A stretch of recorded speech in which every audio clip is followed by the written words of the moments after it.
Hi guys, we are from Create Zim. We're back this week again, and this topic of discussion is on Men's Mental Health Week. So today we are joined with a great panelist of some amazing men who are going to be helping us in our discussion. My name is Tanya Radzwa, and I'm a volunteer at Create Zim. I'm also joined here with our other host, who is Anopa. And I'll also let some of our panelists also say their names. We also have Bianca as well. Hey Bianca, if you'd like to introduce yourself. Hi guys, my name is Bianca. I'm also a volunteer with them. Fantastic, cool. So we'll now introduce our panelists. So we'll first start with... Hi, I'm John Paul. And we also have Rodney. Kofi, do you want to introduce yourself?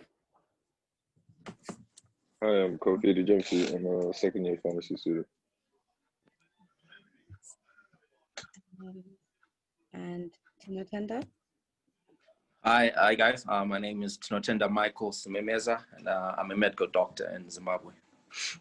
Fantastic. And we also have... Hi, my name is Tino Tenda Mashavave, aka Tino Mash. Thank you, Tino Mash. Cool.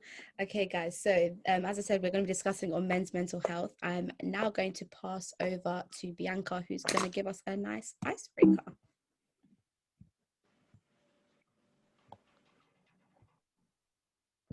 Yeah, so we're just gonna get to know each other a little bit. So I have a question for you guys. If you had to delete all but 2 apps from your phone, which ones would you keep and why? So we'll start with you, Tanya. Yeah, because I've got an answer. I'll say I wouldn't delete TikTok because I've said already I am actually on TikTok all the time. So I wouldn't delete TikTok, and I would say probably Instagram. Really? Yeah, because I wouldn't count WhatsApp because I find that WhatsApp's quite formal. So I'd say Instagram and TikTok. Yeah. Those are good answers. TikTok is trending right now. Exactly. I would definitely do Instagram as well. What about you, John Paul? I think WhatsApp is quite formal, so I think that has to stay anyway. I think I'll probably keep Twitter because I'm on Twitter a lot, and probably Instagram as well. Yeah, because Snapchat isn't. Yeah, it's slowly dying out, so deleting it wouldn't hurt. Yeah, I agree. I think Snapchat is dying because Instagram is copying everything Snapchat did already. Yeah. What about you, Tino Tenda, Michael? I think I recently started using LinkedIn, and I've gotten a lot of opportunities from that. I wouldn't delete it. And also, I'm struggling to choose between Twitter and Instagram. Because Twitter now has stories, so I'll probably stick with Twitter. Yeah, LinkedIn is a great one. I'm actually not on LinkedIn, but I've heard like good things about it. It's amazing. Right, most definitely. I think Insta will be fun. And yeah, only Instagram. I don't really care for the rest, to say the least. Snapchat is outdated. I don't do Twitter for some reason. Someone told me to do Twitter, so I might look into that, but definitely Instagram. I'm not surprised at all to know you're always on Instagram, like posting fashion videos and pictures. That's definitely my space. I definitely like Insta. Okay, I'm gonna pass it on to... These memes say anything to you? These memes are funny, to say the least. Yeah, they're quite funny. They're showing you the just how some girls will be moving in the streets. So it's always gonna be you, and there's always gonna be another guy, and then you. So yeah, it's showing you how the streets are moving a bit wild these days. So it's a bit catchy. John, do these memes say anything to you? Like, just how they look? Do they have anything they say to you? Yeah, I think the first thing that screams out to me is probably toxic masculinity. Yeah, that's the first thing that's screaming out to me. Yeah. Yeah. Bianca, do these memes say anything to you? Yeah, definitely. I think our generation and the time we live in is so interesting that we make fun of Yeah, true. everything, even things we shouldn't be making fun of. Like in this case, like people were making fun of Will Smith because I'm not sure if he was really crying, but he was at I that saw the point. video. He was broken. He was like, of course, he wasn't crying, but then he was gone. Like, ish. Now, the problem with these memes, one thing that they have in common is the fact that what's funny about them is a picture of a grown man in his 50s crying. It's a joke. It's funny. Like, he cried. We laughed about it. That's it. But don't you think if Will Smith was female, whoever was making these memes would have gotten strong backlash? Like, you would have had feminist organizations complaining. You would have people posting on Twitter, trolling against those people, whoever posted that. And don't you think that the matter wasn't taken as serious? Like, men's mental health isn't really taken as serious as females' mental health. What's your take on that? Yeah, I agree. I feel like most of the time, people slap on or man up or behave like a man, or a man doesn't do this, and I feel like it just brushes it aside, brushes it underneath the carpet, and yeah, it doesn't really solve anything. It's like a little hiccup. They don't take it seriously. Yeah, that's true. I was gonna say, I feel anyone like, else? Yeah, I was gonna say, I feel like it's if it was a woman who'd been crying, people would have taken it more emotionally and felt sorry for her, more of a empathetic kind of sympathetic approach. Whereas I feel like because it's a male, people were kind of like laughing about it and they found it funny, and they kind of give women this kind of hype culture in the sense that, oh wow, yeah, she did that, she's a boss, she's this, like she's all this and that. But if a male was to do it, he would have been targeted completely differently if the roles were vice versa. I think another thing is the fact that we always have a double standard in society. So usually everything always weighs heavier on women and making sure that they're okay. But no one really takes time to ask if men are okay. And that's usually where the problem starts, is that no one checks in and really makes sure that, hey, how's the guy really feeling? Because with guys don't really operate on feelings like women. That's another thing. But it doesn't mean that guys don't understand the fact that they will get emotional sometimes and have situations where they hurt. Yeah. And for me, I think the memes actually hurt me a bit, was I really look up to Will Smith in all aspects, in most aspects actually. I look up to Will Smith, and when that story came out and when people started slandering, then I started really started thinking about it to say, hey, in this situation, he's probably doing the manliest thing that no one else does, actually showcasing his emotions in front of people, telling people how he actually feels, and people are just seeing that as not being a man. And for me, that really hurt me in a sense. Okay, let's move on. Let's move on to something. This was recent. Did anyone notice that Google didn't do anything for men? November. Like, I was offended personally. I was expecting, but nothing. Even Facebook, and they usually post. Yeah. There was nothing. Like, guys, what's going on?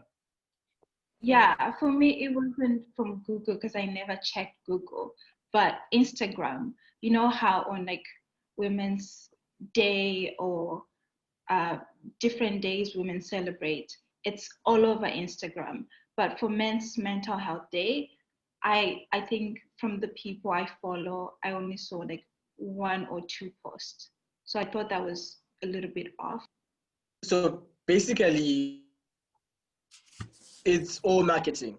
If I don't know if it makes sense, because men's mental health isn't taken seriously from advertising about it. I don't know if I'm making sense.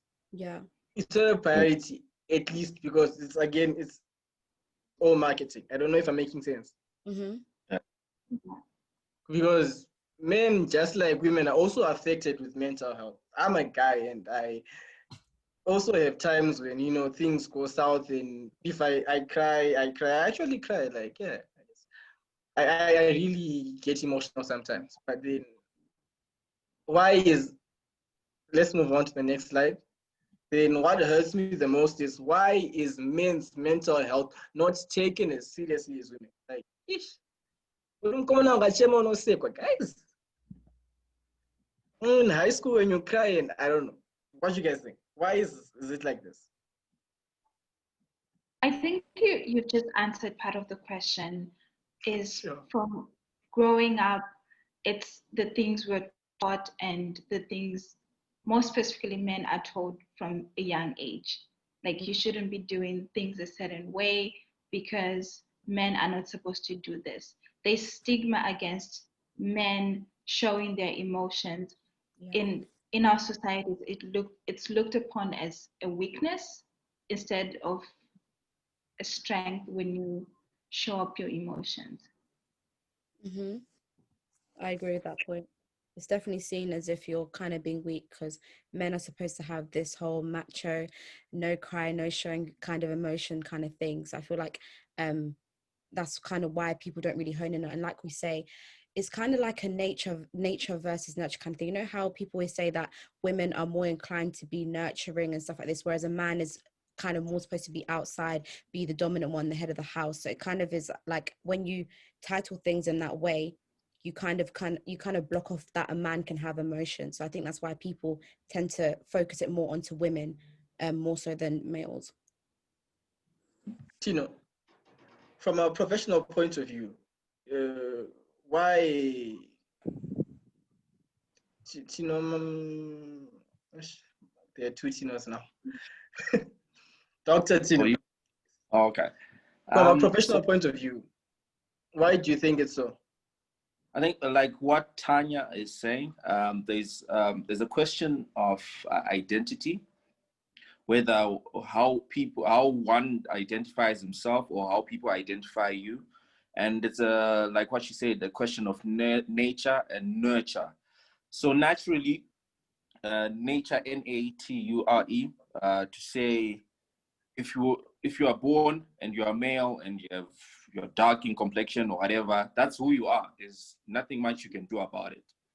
But what contributes more to a person in terms of the mind, spirit, and soul is the nurturing part of life, whereby the environment you grow up in, the people you interact with, how you are raised, and also the cultural systems that are already in place that influence you, whether from whatever region of the world you're coming from. So there's, to put it loosely, I would say patriarchy, in a sense, has contributed to how men have been brought up. There are different definitions and there's different understanding of patriarchy, but what I'm trying to say is just the environment or the societal norms that we've grown under have mostly influenced how men function. So sometimes there are certain definitions of men that if you are a man, you have to have this certain identity.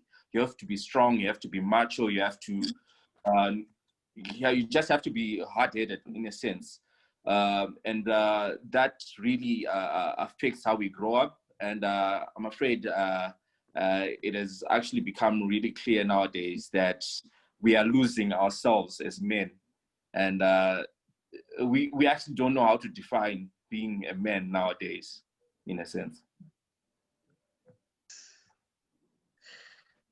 Yeah, All I right. agree. question. Do you think a lot of men do not express their mental health issues? Personally, guys, I'm serious on this one. When you have problems, and you're a guy, because of what society says, it's a matter of what happens if I do say it. So you come out, people are going to laugh at you, probably, because it's taken as you're weak. So I don't know if I'm making sense. So personally, for me, the reason why, if at all I am having mental health issues, whether I'm depressed, stressed, or a hell lot more, I don't say. Why? Because it's fear. So why do you think men do not express their mental health issues? I think you also need to look at the fact that in some cultures, mental health doesn't really exist. I mean, you coming from cultures like Zimbabwe, where being Zimbabwean is already traumatic enough. Where do you even start about mental health? Like, let's just put that into perspective to start with.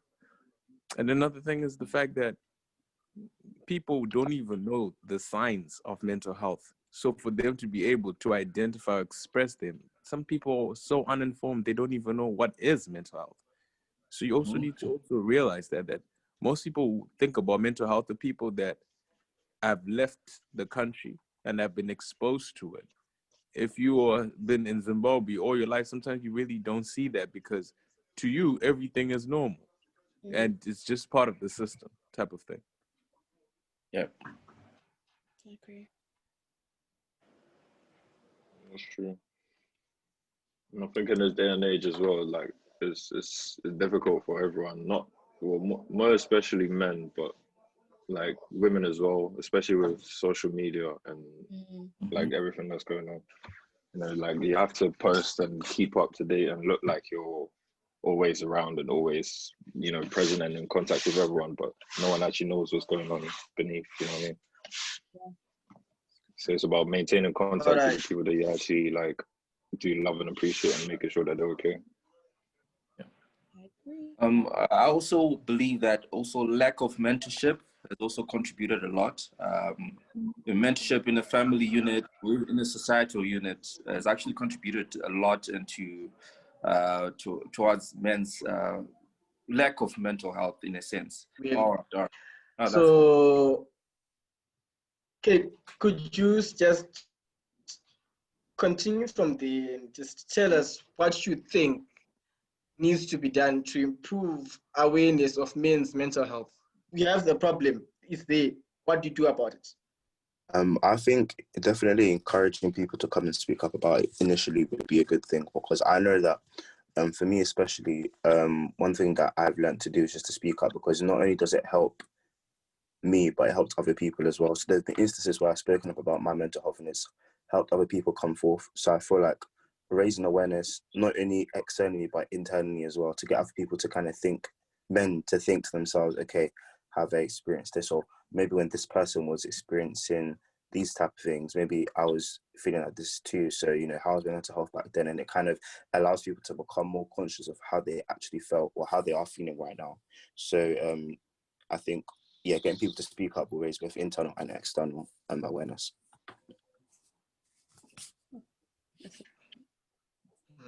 Anyone else?